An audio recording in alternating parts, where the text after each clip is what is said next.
ಇವತ್ತು ಪಾಲಕ್ ರೈಸ್ ಮಾಡೋಣ. ಪಾಲಕ್ ರೈಸು ನೋಡೋಕ್ಕೆ ಗ್ರೀನಿಶ್ ಆಗಿ ವೆರಿ ಕಲರ್ಫುಲ್ ಆಗಿರುತ್ತೆ, ತುಂಬ ಡಿಫ್ರೆಂಟ್ ಆಗಿರುತ್ತೆ. ಚಿತ್ರಾನ್ನ ಹೆಂಗೆ ಯೆಲ್ಲೋ ಕಲರ್ ಇರುತ್ತೋ ಅದೇ ಥರ ಪಾಲಕ್ ರೈಸ್ ಗ್ರೀನ್ ಆಗಿರುತ್ತೆ. ಪಾಲಕಲ್ಲಿ ಸುಮಾರು ಅಂಶಗಳಿದೆ, ಅದನ್ನು ನಾನು ಡಿಸ್ಕ್ರಿಪ್ಷನಲ್ಲಿ ಬರ್ತಿದ್ದೀನಿ. ಇವಾಗ ಪಾಲಕ್ನ ಒಳ್ಳೆ ಪಾಲಕ್ ಸೂಡುಗಳನ್ನ ಒಂದು ಎರಡು ತೊಗೋಬೋದು. ತೊಗೊಂಡು ಚೆನ್ನಾಗಿ ಕಟ್ ಮಾಡಿಕೊಡಿ. ಫಸ್ಟು ತುಂಬನ್ನು ಕಟ್ ಮಾಡ್ಕೊಂಬಿಡಿ. ತುಂಬನ್ನು ಕಟ್ ಮಾಡಿಕೊಂಡು ಒಂದು ಪಾತ್ರೆಯಲ್ಲಿ ನೀರು ಹಾಕ್ಕೊಂಡು ನೀರಲ್ಲಿ ಅದನ್ನು ತುಂಬಿಸ್ಬಿಡ್ಬೇಕು. ನೀರನ್ನು ತುಂಬಿಸ್ಬಿಟ್ಟು ಅದರೊಳಗಡೆ ಪಾಲಕ್ನ ಹಾಕಿದರೆ ಅದರಲ್ಲಿರೋ ಮಣ್ಣಿನ ಅಂಶ ಎಲ್ಲ ಆ ನೀರೊಳಗಡೆ ಕರಗಿ ಕೆಳಗಡೆ ಹೋಗುತ್ತೆ. ನೀರನ್ನು ಪೂರ್ತಿ ತುಂಬಿಸಿ ತೊಳೆಯೋ ರೀತಿ ಇದು. ನಾರ್ಮಲಿ ಒಬ್ಬೊಬ್ರು ಏನು ಮಾಡ್ತಾರೆ ಅಂದರೆ ಸೂಡನ್ನು ತೊಗೊಂಡೋಗಿ ಹೀಗೆ ನಲ್ಲಿ ಕೆಳಗಡೆ ಇಟ್ಬಿಡ್ತಾರೆ. ಅದಕ್ಕಿಂತ ಇದು ಒಳ್ಳೆಯ ಮೆಥಡು, ಅದಕ್ಕಿಂತ ಇದು ಒಳ್ಳೆಯ ಕ್ರಮ. ಈ ರೀತಿ ನೀರಲ್ಲಿ ತುಂಬಿಸ್ಬಿಟ್ರೆ ಚೆನ್ನಾಗಿ ಎಲ್ಲ ಎಳೆದೋಗ್ಬಿಡುತ್ತೆ. ಈ ಪಾಲಕ್ ರೈಸ್ ಮಾಡ್ಬೇಕಾದ್ರೆ ಕಟ್ ಮಾಡಬೇಕಾದ ಅವಶ್ಯಕತೆ ಏನಿಲ್ಲ. ನಾನು ಯಾಕೆ ಕಟ್ ಮಾಡ್ತಾಯಿದ್ದೀನಿ ಅಂದರೆ, ಇದು ಬಾಯ್ಲ್ ಮಾಡ್ತೀವಲ್ಲ, ಬಾಯ್ಲಿಂಗ್ ವಾಟರ್ಲಿ ಹಾಕಿ ತೆಗಿತೀವಲ್ಲ, ಆ ನೀರನ್ನು ನಾವು ಕುಡಿಯೋಕ್ಕೆ ಯೂಸ್ ಮಾಡ್ತೀವಿ. ಸ್ವಲ್ಪ 1 ಗ್ಲಾಸ್ ಬರುತ್ತೆ, ಅದನ್ನು ಒಂದು ಸ್ವಲ್ಪ ಉಪ್ಪು ಹಾಕ್ಕೊಂಡು ಚೆನ್ನಾಗಿ ಕುಡಿಬೋದು. ಅದಕ್ಕಾಗಿ ಕಟ್ ಮಾಡ್ತಾಯಿದ್ದೀನಿ. ಇಲ್ಲ ಅಂತಂದರೆ ನೀವು ಆ ನೀರು ಬೇಡ ಅಂತ ನಂಗಾದರೆ ಡೈರೆಕ್ಟಾಗಿ ಬಾಯ್ಲಿಂಗ್ ವಾಟರ್ಲಿ ಇದನ್ನು ಹಾಕಿ ತೆಗಿಬೇಕು. ಈ ಥರ ಕಟ್ ಮಾಡೋಕ್ಕೆ ಚೆನ್ನಾಗಿದೆ. ಒಂದು ಈರುಳ್ಳಿ, ಆಮೇಲೆ ಟೊಮೊಟೊ, ಲೆಮನ್ನು, ಆನಿಯನ್ನು ಎಲ್ಲ ಬೇಕಾಗುತ್ತೆ. ನಾರ್ಮಲ್ ಎಲ್ಲ ನಂತರ ಎಲ್ಲ ಫೋಟೋ ತೆಗಿಯೋಕ್ಕಾಗಲಿಲ್ಲ ಸಾಂಬಾರು ಪದಾರ್ಥನ. ಇವಾಗ ಬಾಯ್ಲಿಂಗ್ ವಾಟ್ರಲ್ಲಿ ಪಾಲಕ್ನ ಹಾಕ್ತಾಯಿದ್ದೀವಿ.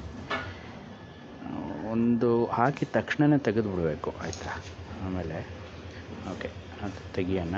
ಆಮೇಲೆ ಇಲ್ಲಿ ಎಣ್ಣೆ ಹಾಕ್ಕೊಂಡು ಫಸ್ಟು ಆನಿಯನ್ ಹಾಕ್ಕೊಂಬಿಟ್ಟಿದ್ದೀನಿ ನಾನು. ಯಾಕೆ ಅಂದರೆ ಚೆನ್ನಾಗಿ ಫ್ರೈ ಆಗಲಿ ಅಂತ. ಜೊತೆಗೆ ಆಲೂಗಡ್ಡೆ ಹಾಕ್ಕೊಂಬಿಟ್ರಿ. ಯಥಾ ರೀತಿ ಚಿಕ್ಕ ಆನಿಯನ್ ಮಾಡಿದ್ದೀನಿ, ಒಂದು ಸ್ವಲ್ಪ ಬಾಯಿಗೆ ಸಿಗಲಿ ಅಂತ ಆಲೂಗಡ್ಡೆ ಮತ್ತು ಚಿಕ್ಕ ಆನಿಯನ್. ಜೊತೆಗೆ ಒಂದು ಸ್ವಲ್ಪ ಬೆಳ್ಳುಳ್ಳಿ ಹಾಕ್ಕೊಂಡೆ. ಇದೆಲ್ಲ ಸಾಂಬಾರು ಪದಾರ್ಥಗಳನ್ನ ಹಾಕ್ಕೋಬೇಕು. ಒಂದು ಸ್ವಲ್ಪ ಇದೇನು ಪೌಡ್ರು ಅಂತಂದರೆ ಎಲ್ಲ ಮಸಾಲೆಗಳನ್ನ ಹಾಕಿ ರೆಡ್ ಚಿಲ್ಲಿ ಅದೆಲ್ಲ ಐತಲ್ಲ ಅದನ್ನು ಮಸಾಲೆ ಮಾಡಿ ಪೌಡ್ರ್ ಮಾಡಿದ್ದೀನಿ. ಇದು ಟೊಮೊಟೊ ಸ್ವಲ್ಪ ದೊಡ್ಡ ಪೀಸಸ್ ಕಟ್ ಮಾಡ್ತಾಯಿದ್ದೀನಿ. ಯಾಕೆ ಅಂದರೆ ಆ ರೈಸಲ್ಲಿ ಅದೊಂದು ಸ್ವಲ್ಪ ದಪ್ಪವಾಗಿ ಸಿಗುತ್ತೆ, ಚೆನ್ನಾಗಿರುತ್ತೆ. ಒಂದು ಚಿಕ್ಕ ಆನಿಯನ್ ಹೇಗೆ ಸಿಗುತ್ತೋ ಆ ಥರ ಒಂದು ಆಲೂಗಡ್ಡೆ ಸಿಗುತ್ತೆ, ಆಮೇಲೆ ಟೊಮೊಟೊ ಸಿಗುತ್ತೆ. ಈ ಥರ ಒಂದು ಅದಕ್ಕೆ ಬೇಯಿಸ್ಕೊಳ್ಳಿ. ಆಮೇಲೆ ಇದನ್ನು ಮಿಕ್ಸರ್ಗೆ ಹಾಕ್ಕೊಂಬಿಡ್ಬೇಕು. ನಾವು ಬಾಯ್ಲಿಂಗ್ ವಾಟ್ರಲ್ಲಿ ಹಾಕ್ತಿದ್ದೀವಲ್ಲ, ಅದನ್ನು ಮಿಕ್ಸರ್ಗೆ ಹಾಕ್ಕೊಂಡು ಅದನ್ನು ಇದಕ್ಕೆ ಮಿಕ್ಸ್ ಮಾಡಬೇಕು. ಇಲ್ಲಿ ಜಾಸ್ತಿ ಬೇಯಿಸೋಂಗಿಲ್ಲ ಇದನ್ನು, ಅದು ಗ್ರೀನಿಶ್ ಆಗೇ ಇರಬೇಕು. ಇವಾಗ ಇಷ್ಟರಲ್ಲೇ ಬಿಟ್ಬಿಡ್ಬೇಕು ಇದನ್ನು ಜಾಸ್ತಿ ನಾವು ಬಾಯ್ಲ್ ಮಾಡಬಾರ್ದು. ಯಾಕೆಂದರೆ ಆ ಪಾಲಕ್ದು ಫ್ಲೇವರ್ ಇರಬೇಕು. ಆ ಪಾಲಕ್ ಫ್ಲೇವರು ಅನ್ನದಲ್ಲಿ ಮಿಕ್ಸ್ ಆದಲ್ಲಿ ಚೆನ್ನಾಗಿರುತ್ತೆ. ಅನ್ನನ ಇದು ಉಪ್ಪು ಹಾಕ್ತಾಯಿದ್ವಿ. ಅನ್ನನ ಸ್ವಲ್ಪ ಉದುರುದ್ರಾಗಿ ಮಾಡ್ಕೋಬೇಕು. ನಾನು ಮಾಡೋವಾಗ ಅನ್ನನ ಬೇರೆ ಮಾಡಿಬಿಟ್ಟಿದ್ರು ಆಲ್ರೆಡಿ ಮನೇಲಿ. ಇದರಲ್ಲಿ ನಾನು ಬಟ್ರ್ ಹಾಕ್ತಾಯಿದ್ದೀನಿ. ಎಲ್ಲ ಮುಗಿದಾದ್ಮೇಲೆ ಒಂದು ಸ್ವಲ್ಪ ಬೆಣ್ಣೆ ಹಾಕ್ಬೋದು, ಚೆನ್ನಾಗಿರುತ್ತೆ. ಅದೊಂಥರ ಟ್ಯಾಂಗಿ ಫೀಲ್ ಆಗುತ್ತೆ ಅನ್ನ ತಿನ್ನೋವಾಗ.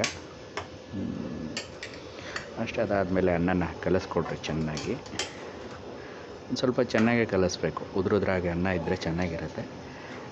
ಬಾಸ್ಮತಿ ರೈಸ್ ಇದ್ದರೆ ಇನ್ನೂ ಚೆನ್ನಾಗಿರುತ್ತೆ.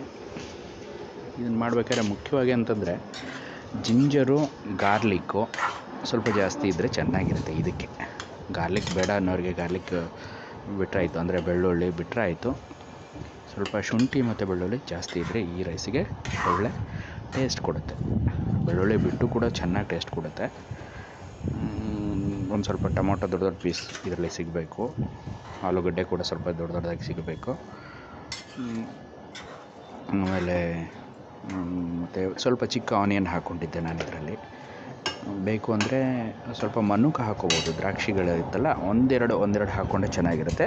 ಜೊತೆಗೆ ಒಂದು ಸ್ವಲ್ಪ ಗೋಡಂಬಿ ಹಾಕ್ಕೋಬೇಕು. ಎಕ್ಸಲೆಂಟಾಗಿರುತ್ತೆ ನೋಡಿ, ಟೇಸ್ಟ್ ತುಂಬ ಚೆನ್ನಾಗಿ. ಸ್ವಲ್ಪ ಕೊತ್ತಂಬರಿ ಹಾಕಿ ಅದು ಬಿಟ್ಟರೆ ಎಕ್ಸಲೆಂಟ್. ಸರಿ, ಒಂದ್ಸರಿ ಮಾಡಿ ನೋಡಿ, ಟ್ರೈ ಮಾಡಿ ನೋಡಿ. ನನಗಂತೂ ತುಂಬ ಚೆನ್ನಾಗಿತ್ತು.